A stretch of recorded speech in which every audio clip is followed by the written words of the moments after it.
There was an unfortunate incident which took place this past weekend on Ocean Avenue in Lakewood Township.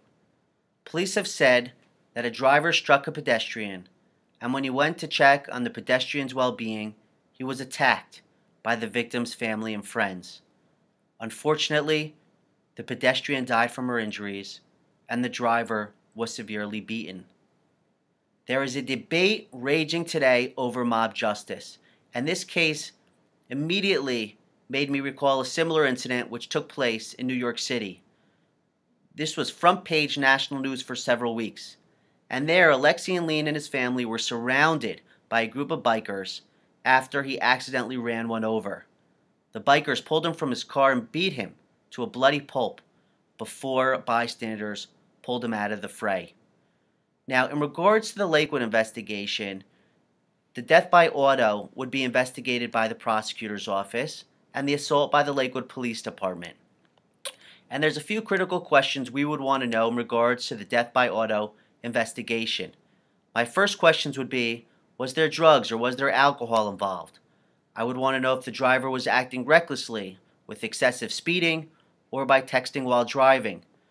I would want to know if the car had any major defects. What were the lighting conditions? What was the location and position of the bystander when she was struck by the car? Was she on the shoulder of the road or was she in the middle of the road? In regards to the assault, I would want to know, what are the intentions? What were the intentions of the bystanders? Did they just want to detain the driver until the police arrived, or did they initiate and provoke the contact? I'd also want to know, did the driver feel threatened for his safety when he saw a number of individuals approach him and therefore prompt the bystanders into attacking him by making certain words or hand gestures? These are all questions that we would all ask ourselves, and after an investigation of the facts and each individual's actions, we would know what charges can be supported by the evidence. There is still an enormous amount of investigation to be conducted. Now, what should the driver have done? Mind you, I cannot stress enough that these are extraordinary circumstances, unlikely to happen to anyone. They are very rare. However, for starters, I would advise always travel with a charged cell phone. This is just plain old common sense.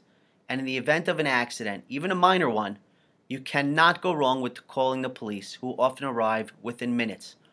I know there's hesitation to call the police, especially in minor fender benders, about insurance rates and whatnot, but nobody really regrets one erring on the side of caution. Also, it is humane to get out of a car and check on someone you've injured in an accident. This is the humane thing to do, and I would never ever caution someone not to do it. However, that said, you need to trust your instincts. That's what they are there for. If you feel uncomfortable, or it's nighttime, or a crowd is gathered, stay in your car until the police arrive. It's usually within minutes. It is illegal to leave the scene of a crime. However, if you call the police, tell them what happened, tell them you're driving over to the police station, or you're driving a few blocks away and where they can meet you. Under certain circumstances, the police may elect not to charge you, given those circumstances. I leave you with this. Instant justice is not true justice. We live in a country that has rules and that has standards, and those measures are put in place to protect us, all of us. Two wrongs do not make a right, and this is an unfortunate situation on both sides.